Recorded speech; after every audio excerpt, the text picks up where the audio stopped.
Hi, I'm Lisa. I'm Elena.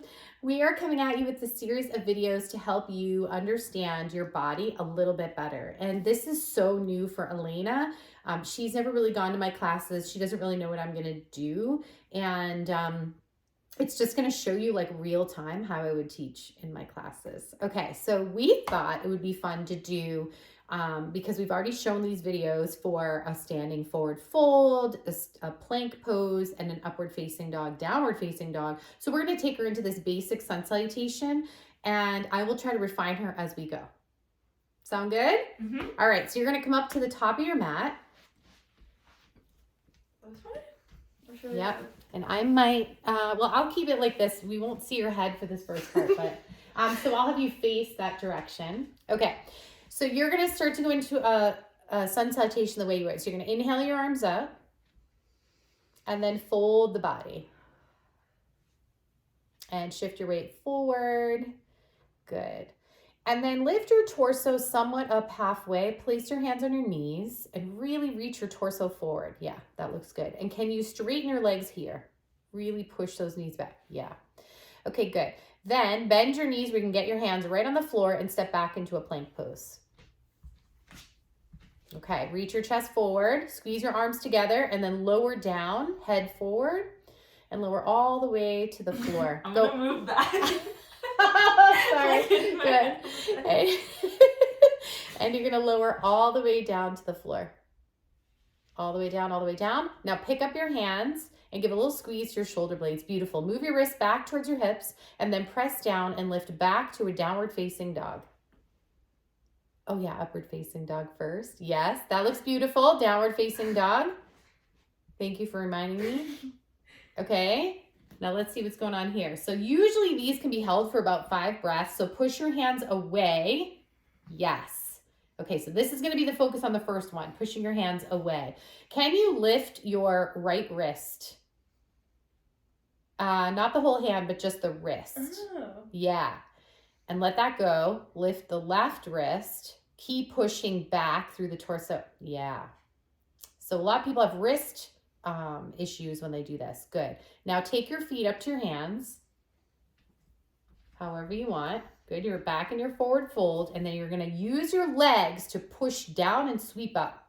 Push them way down. Yeah. Lift up. Straighten the legs. Push the feet down, down, down. And then release the arms. Let's do another one. Inhale the arms up. Fold the body forward.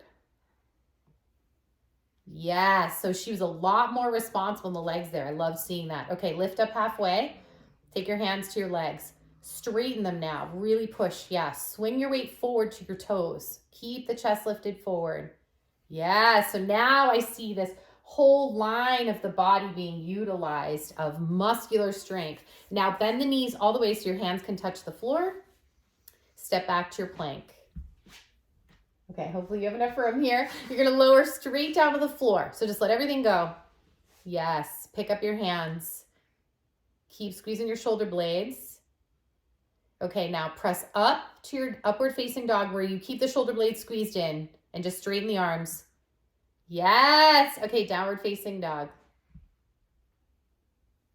Okay, we're going to do the focus a little bit differently this time. I'm going to have your belly try to go, and the bottom of your ribs try to go towards your thighs. So you're trying to bring these two together. Now lift up one wrist. Okay, other side. So it's making her have to work way harder here. Good, let that go. And now we're gonna take the feet to the hands again, or hands to feet, so depending on who's doing this. Yeah, and you're gonna inhale all the way up to standing. Big breath in, reach your arms up, press down through your legs. Really keep those legs super strong, and then release the arms. Okay, and then you can come up to the top of the mat. We're gonna do one more. Is that okay? Yeah. Okay. I want one more focus on the downward facing dog. So you're gonna inhale the arms up. Strong legs come forward from a hinge of your pelvis. Yes, so now her body's already felt what it's like to have the strong back body. Good, come up halfway, place your hands on your knees. Pull yourself forward through the chest, go more onto your toes. Okay, and then bend so your hands can come right to the floor. Step back to your plank. Okay, let's set your body up here. Reach your chest forward. Okay, so instead of the weight over the wrists with the shoulders, just reach your chest forward so that your upper chest is wider. Yeah. Now lower straight to the floor. Even body, even body, even body, all the way down, down, down. Pick up the hands. Squeeze. Okay, now the wrists go back just a smidge. Place the hands down, spread the fingers wide. Now keep the shoulder blades squeezing together and press so your arms go towards straight. Yes, downward facing dog. Okay, one more focus. You ready? Mm-hmm. So you're going to lift your toes. Okay, ribs go towards the belly. Lift both wrists at the same time. Look at that downward facing dog. Oh my God. All right, coming forward. Come all the way. Don't make me do that. Don't make me do that again. That was so good. Oh my God. Thank you. So the difference, thank you very much. So the difference between that and some other yoga methods, like let's just say Ashtanga or Shivananda, where they repeat 5 times through, and they'll hold downward facing dog for 5 breaths, and they kind of go through this series. What we did was you're doing something similar. It's just that you're forcing your body to be very responsible, every aspect of that, because what happens is you get used to it and you're just like, okay, up dog, down dog, plank, up dog, down dog, plank.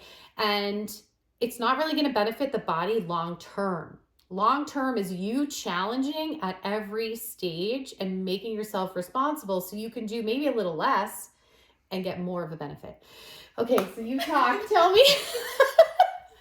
So I like the way that you said, like, your body is responsible, because the second time that we did the flow, I found myself being like, oh, she said this, do that. Like, she said this last time, do it this time, like, before she has to say it. And I felt my body just kind of like making those adjustments. And one of the things that I found that was difficult too is to focus on breathing. So now out of all that, you have to now breathe. Yes. Right? And it's super difficult. That's why, and if you look at the poses, right? Forward fold, plank pose, upward facing dog, downward facing dog. Those are poses that are asking you, your entire body from top to bottom, to work. Turn on, work the right way. If you have anywhere in that chain that's not working, it's going to feel horrible. It's going to feel really hard. So that's why my classes, I like to break stuff down. That's why we did some postures individually to see how we can refine them. And we'll do more videos in the future of taking that one pose and making it way better, or breaking it apart, so that if your body can't just jump into this all at once, and those were 4 poses that were super difficult all at the same time, just linked together. That's a lot to ask the body. So if you took one of those and focused on one part for a while, and then another one and another one, it's going to be a lot easier. Yeah. That was the most conscious I feel like I've been of my body doing that flow, like in my entire life. Yeah, and you want it to feel like this living, breathing movement, and you want it to feel like there's consciousness to it, and almost like a meditative flow. You know, you have the stimuli in your brain and you're using it, taking account of all these actions as you do it. Oh, that was so good. I'm so proud of you. That was awesome. All right. Well, I'm Lisa. I'm Elena. We're coming at you with some education. So let us know if you have any questions. We appreciate you so much for making it through this long.